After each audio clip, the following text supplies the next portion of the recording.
At bago natin simulan ang part 3, muli po akong humihingi ng taos-pusong pasasalamat sa walang sawang pagsuporta sa ating YouTube channel, at sa mga bagong subscriber, welcome po sa inyong lahat. Nahulog ang pangunahing tauhan sa lupa na may hawak na severed head at napaupo siya habang hawak ang kanyang sugatang balikat.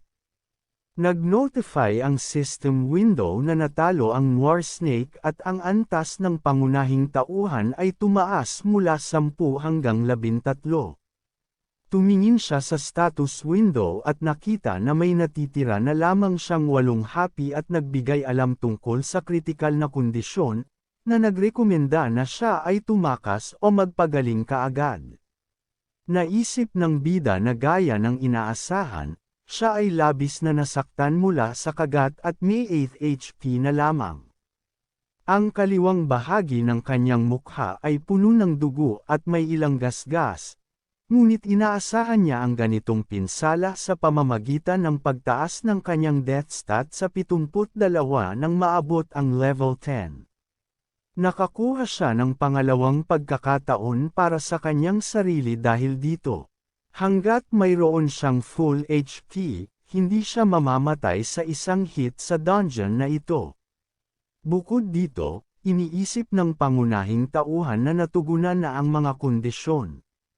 Inatake siya ng 2 natitirang halimaw at nag-notify ang system window na naabot na ang kondisyon para buksan ang pangalawang kasanayan ng centipede. Tumaas ang SPD stat ng pangunahing tauhan mula 19 hanggang 190. Mabilis na gumawa ng 3 saksak ang bida, at sumabog ang dugo at nahating bahagi ng mga halimaw sa hangin. Nag-report ang system window na ang pangalawang kasanayan ng centipede ay tinatawag na Divine Excel. Ang kasanayang ito ay passive at nagbibigay sa tagapagsuot ng X10 na bilis, ngunit ginagamit lamang kapag nasa bingit ng kamatayan ang tagapagsuot. Pumatong si Jane Fry Van Raid at nahulog ang mga piraso ng halimaw sa lupa. Iniulat ng system na natalo ang level 23 Noir Snake at level 24 Noir Snake. Tumayo ang bida at humarap sa mga halimaw na sinabing hindi pa siya maaaring mamatay. Iniulat ng system window na tumaas ang kanyang antas mula 13 hanggang 17. Nagsimulang maglaho ang mga katawan ng mga natalong halimaw. Nagsabi ang pangunahing tauhan na maganda ang kanyang level grind.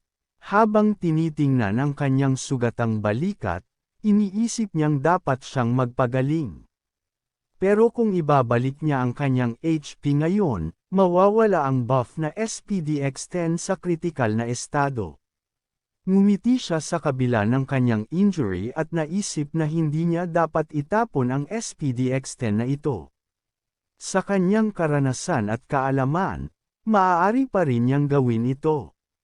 Tumayo siya at sinabi na ang muling pagtanggap ng pinsala hanggang sa maabot ang parehong estado ay talagang hindi kanais-nais. Isang puno sa daan ang nabasag sa base at 2 pang puno ang nagsimulang bumagsak. Isang halimaw na may 4 na mata at mahahabang panga ang umatake sa pangunahing tauhan, ngunit nahati ito sa gitna ng kanyang ngipin. Nahulog ang halimaw at tumalon ang pangunahing tauhan sa likod nito. Pagkatapos ng kanyang atake, ngumiti siya at sinabing napakadali ng mga mahihina na mobs. Nagsimulang maglaho ang mga katawan ng mga halimaw na kanyang pinatay at sinabi ng pangunahing tauhan na babaguhin niya ang SPDX10 sa EXPX1. Pero kahit na hindi ito ganoon kadali, talagang nagpapataas ito ng kahusayan. Patuloy siyang naglakad ng mas malalim sa gubat, sinasabing magiging maayos ang lahat kung makakapag-level up siya hanggang sa lumabas ang boss. Gayunpaman, kailangan niyang ipagsama ang item na ito bago ang laban sa boss.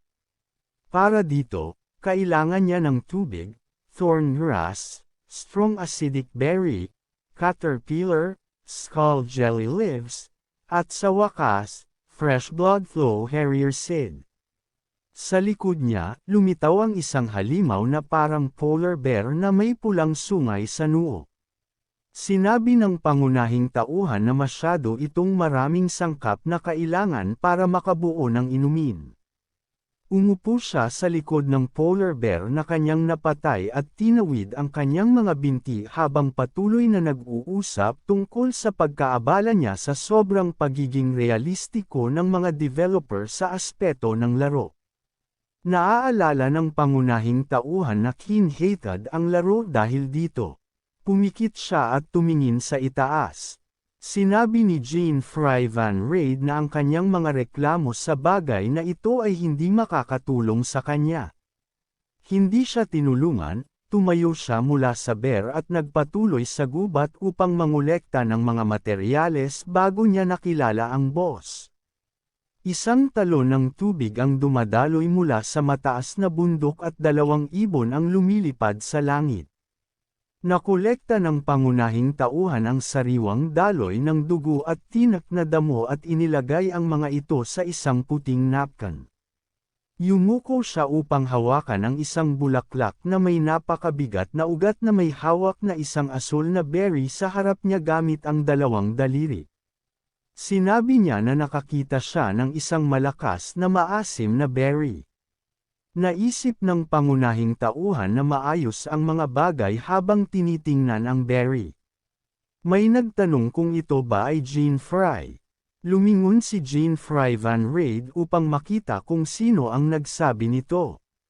2 batang lalaki ang lumabas mula sa gubat, isang lalaki na nakasuot ng pulang shirt na may blonde na buhok at isang lalaki na nakasuot ng berdeng shirt na may maitim na buhok. Habang tinitingnan sila, naalala ng pangunahing tauhan na ang lalaking ito ay mula sa parehong nayon na kinaroroonan niya. Ang lalaki sa pulang shirt ay hamak na nagtanong kung anong ginagawa ni Jean Fry, ang talunan, dito bilang isang adventurer. Habang tinitingnan siya, tinawag ng pangunahing tauhan si Julius at naisip na ang lalaking ito ay naging adventurer 2 o 3 taon na ang nakalipas, at nandito pa rin siya. Habang tinitingnan ng pangunahing tauhan na nakaupo sa lupa, tinukoy ni Julius sa kanyang kagamitan na siya ay isang compounder at nagtawanan sa kanya. May smug. Nangiti si Julius at sinabi na mukhang hindi kayang bumili ng bagong kagamitan ng pangunahing tauhan. Ang lalaki sa berdeng shirt na nakatayo sa likod niya ay nagtanong kung ito ba ay kanyang kaibigan habang iginagalaw ang kanyang hinlalaki sa likod. Sinabi ni Julius na hindi yun totoo at sila ay lumaki lamang sa parehong nayon noong sila ay mga bata. Sinabi rin niya na ang pangunahing tauhan ang pinakamahirap sa lahat ng naninirahan sa kanilang nayon at nakakahiyang makipagkaibigan sa isang katulad niya. Dumilim ang mukha ng pangunahing tauhan nang sabihin ng blonde na lalaki na patay na ang kanyang ama at ang kanyang ina ay may sakit at nakahiga sa kama buong araw. Sinabi ng lalaki sa berdeng shirt na ang pangunahing tauhan ay isang kaawa-awang tao. Habang ibinababa ang kanyang mga mata, naisip ng pangunahing tauhan na talagang malas siya na makatagpo ng ganitong kasuklam-suklam na tao dito. Naisip niya na patay na talaga ang kanyang ama nang siya ay bata pa at hanggang ngayon ay inaalagaan ng kanyang kapatid na babae ang kanyang ina. Kaya't siya ay naging adventurer upang kumita ng pera. Nagising ang pangunahing tauhan mula sa kanyang mga iniisip at nakakunot ang noo nang sabihin ni Julius na kasalukuyan siyang nagsasalaysay ng kanyang makapangyarihang kwento. Nagtanong ang blonde na lalaki kung ano ang mali sa mga mata ng pangunahing tauhan at kung gusto niyang matalo tulad ng dati. Hinawakan siya ng lalaki sa collar at naisip kung ano ang dapat niyang gawin ngayon. Itinaas ni Julius ang kanyang kamao upang sumugod ngunit may isang malakas na ungol. Parehong tumingin ang 2 lalaki sa direksyon ng tunog, may patak ng pawis na dumadaloy sa mukha ng pangunahing tauhan. Isang nasa sabik na adventurer na nakasuot ng berdeng shirt ang nakakita ng isang bagay at nais ipaalam kung ano ito. Sa kanyang harapan ay nakatayo ang isang higanteng humanoid na halimaw na may isang mata at isang club sa kanyang kamay. Nagbigay alam ang system window na lumitaw ang level 31 na boss na Cyclops. Sumigaw si Julius sa kanyang kaibigan na tumakbo palayo roon. Si Jean-Fry Van Rade, na may 2 patak ng pawis sa kanyang pisngi, ay nagsabing ang boss ay target siya. Ipinukpok ng Cyclops ang club sa kanyang kanang kamay at itinataas ng lalaki sa berdeng shirt ang kanyang mga kamay bilang pagtatangkang ipagtanggol ang sarili. Dumaloy ang dugo. Tumingin ang pangunahing tauhan na may mga mata na nakabukas ng maluwang at kumikislap na asol. Nahulog si Julius sa lupa at nanginginig sa buong katawan.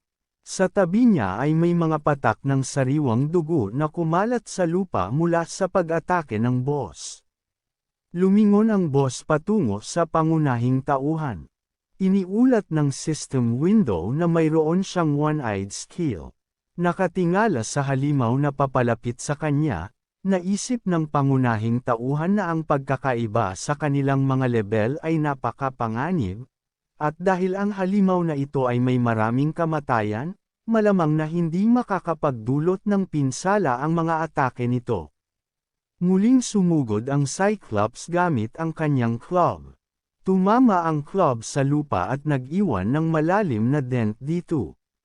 Nakaiwas ang pangunahing tauhan sa atakeng ito at nasa likod ng boss. Lumingon ang boss, at doon napagtanto ni Jean-Fry Van Rade na siya ang target ng boss. Kinumpirma ng system window ang kanyang hinala. Sinasabi rin nito na dahil sa epekto ng one-eyed skill, hindi makakatakas ang pangunahing tauhan mula sa laban na ito. Kinuha niya ang kanyang sandata at sinabi na wala ng ibang paraan. Muling inikot ng Cyclops ang kanyang club at binuka ang kanyang bibig. Muli, ang makapangyarihang hampas ay nag-iwan ng malaking dent sa lupa, ngunit tumalon ang pangunahing tauhan mula sa hampas. Muli siyang nakaiwas sa atake ng boss at naisip na alam niya ang lahat ng galaw ng boss at sa tulong ng Divine Excel. Higit pa sa sapat ang kanyang bilis. Nagbigay ang pangunahing tauhan ng maraming hampas sa katawan ng boss habang iniiwasan ang mga atake nito, habang si Julius ay nakaupo sa lupa at nanunood sa laban na naguguluhan. Nagtanong siya sa kanyang sarili kung ito ba talaga si Jean-Fry at kung ano ang nangyayari ngayon. Tumakas ang pangunahing tauhan mula sa mga atake ng halimaw. Mukha siyang tense at naisip na ang basta pagtakas ay hindi makakasolusyon sa kahit ano. Muling tinamaan ng Cyclops ang lupa gamit ang kanyang club at tumalon si Jean-Fry Van Rade dito. Nagpatuloy siyang tumakbo pataas sa club ng halimaw. Sa galit, umungol ang boss at inabot siya. Namiss niya ito at nakatalo ng pangunahing tauhan sa kanyang kamao at pagkatapos ay tumalon pataas. Tumalon siya ng napakataas hanggang sa umabot siya sa ibabaw ng ulo ng halimaw na nawawala sa kanya. Tumalon ang pangunahing tauhan at naghahanda na umatake. Ang hangin ay umiikot sa paligid niya. Nakita niyang ang likod ng ulo ng boss ay ganap na nakabukas. Kinuha ng pangunahing tauhan ang centipede sa parehong mga kamay at iniswing ang sandata. Tumingin siya pababa na may nakakunot na noo. Nang tumama siya sa leeg ng boss, napagtanto niyang halos hindi siya makapagdulot ng pinsala sa halimaw. Hinayla ni Jean-Fry Van Rade ang espada mula sa mababaw na sugat sa likod ng ulo ng boss. Mabilis na lumiko ang Cyclops. Umungol siya at tinamaan ang lugar kung saan nakatayo ang pangunahing tauhan gamit ang kanyang club. Tinamaan ng boss ang kanyang leeg, ngunit nakatalon ang pangunahing tauhan mula sa leeg ng halimaw. Nakatayo ang pangunahing tauhan at tiningnan ang boss. May mga scratches sa kanyang mukha. Sinabi ng pangunahing tauhan na mahirap siyang makipaglaban sa kanya sa pantay na laban, kahit na may ganitong pagkakaiba sa level. Nakahiga ang isang lalaki sa pulang shirt sa mga bushes habang nanunood sa labanan. Nakita niyang si Jean-Fry Van Raid ay naiwasan ang lahat ng atake ng halimaw at tumatalon sa paligid nito. Habang pinapanood ang labanan sa pagod na mga mata, naisip ni Julius na hindi niya alam kung anong buff ang ginagamit ni Jean-Fry at wala siyang oras upang sundan ang mga galaw nito. Tinamaan ng boss ang lupa gamit ang kanyang club, at nakatakas ang pangunahing tauhan mula sa hampas. Sobrang pagod na siya kaya't nagsimula nang lumabas ang steam mula sa kanyang bibig. Naisip ng pangunahing tauhan na talagang kailangan niyang gumawa ng isang bagay. Naisip niya na mayroon na siyang thorn grass, malakas na maasim na berry, at sariwang daloy ng dugo, at ngayon ay kailangan niyang hanapin ang natitirang mga sangkap. Tumingin siya kay Julius na nakahiga sa mga bushes at naisip na ang lahat ng mga bagay na kailangan niya ay maaaring matagpuan sa lugar kung titingnan niya ang paligid. Sa kanan ng naguguluhang lalaki sa pulang shirt ay may Harrier seeds, sa kaliwa ay mga skull jelly leaves, at sa harapan niya sa damo ay may isang caterpillar. Tumakbo ang pangunahing tauhan diretsyo sa kanya. Tumakbo ang boss sa kanyang likuran, at sumigaw si Julius sa kanya na huwag pumunta roon. Tumakbo ang pangunahing tauhan sa tabi ni Julius na nahulog, at ang halimaw sa likod niya ay naglabas ng nakakatakot na ungol. Iniulat ng system window na nakakuha ang pangunahing tauhan ng caterpillar na may rarity F, Harrier seed na may rarity F, at skull jelly leaves na may rarity D. Tumakbo patungo sa lawa, naisip ng pangunahing tauhan na sa wakas ay nakahanap siya ng tubig. Nakatayo siya sa lawa at iniulat ng system window na nakakuha siya ng tubig na may rarity F. Binuksan ni Jean-Fry Van Raid ang kanyang bibig at sinabi na handa na ang lahat, pagkatapos ay ginamit niya ang compound skill. Ang tubig ay umiikot sa paligid niya at 6 na system windows ang lumitaw sa itaas ng kanyang ulo. Isang bote na, may maulap na likido ang lumitaw sa kanyang harapan. Iniulat ng system window na matagumpay niyang pinagsama ang lason na may rarity E, pati na rin ang epekto ng item na ito na nagsasabing kung inumin ito ng HEV, siya ay malalason at ang kanilang HP ay bababa bawat segundo. Nakilala ni Julius ang item sa mga kamay ng pangunahing tauhan at sinabi na ang Cyclops ay mataas ang resistensya sa lason. Pagkatapos nito, idinagdag niya na kahit na mapipilit ng pangunahing tauhan ang boss na uminom ng lason, ang epekto nito ay hindi tatagal ng matagal. Sinabi ng pangunahing tauhan na nakatalikod sa kanya na alam niya ito. Naisip niya na ang layunin niya mula sa simula ay ang pagsamahin ang lason sa bagay na ito. Sa harapan niya ay isang flask na may pulang likido. Iniulat ng system window sa pangunahing tauhan na ginamit niya ang Noir Snake CSF at ang cerebrospinal fluid ng Noir Snake, parehong item na may Rarity C, hawak niya ang lason sa kanyang harapan at mga sinag ng purple na enerhiya ang sumisikat pataas. Ngumiti siya at ang bote sa harapan niya ay nagbago. Iniulat ng system window na matagumpay niyang pinagsama ang malakas na lason na may rarity D at ang epekto ng item na ito ay malubhang magpapalasan sa umiinom, na nagbabawas ng kanilang HP bawat segundo. Tiningnan ni Julius ang nangyayari nang may pagod at nagulat na ito ay isang bagay na pinagsama ng 2 beses. Naisip ng pangunahing tauhan na oras na para sa huling yugto. Binuksan niya ang takip ng malakas na lason at ibinuhos ang likido sa kanyang sandata na nakahiga sa magic circle, pagkatapos ay ginamit niya ang compound skill. Nagulat si Julius dito at tinanong ang pangunahing tauhan kung ano ang ginagawa niya. Iniulat ng system window na nadagdagan ang poisonous attribute sa centipede. Guys, huwag niyo munang i-skip ang video, mayroon lang akong gustong sabihin, hindi na po aabot ang natitira kong load para may upload pa ang 2 video ngayong umaga. At nang dahil sa pag-alis ko sa aking trabaho kinapos ako ngayon, kaya po sana'y maunawaan niyo ako at kung hindi niyo naman po mamasamain, humihingi po ako ng konting suporta sa inyo para makapag-load ako ng internet ngayong umaga. Kinapos din kasi ang aking GCash ng 31 pesos at sana'y maintindihan niyo po ako, hindi po ito sa pilitan, taos puso ko pong pasasalamatan kayo kahit magkanuman po ang inyong maiitulong sa akin ngayon. Maraming salamat po.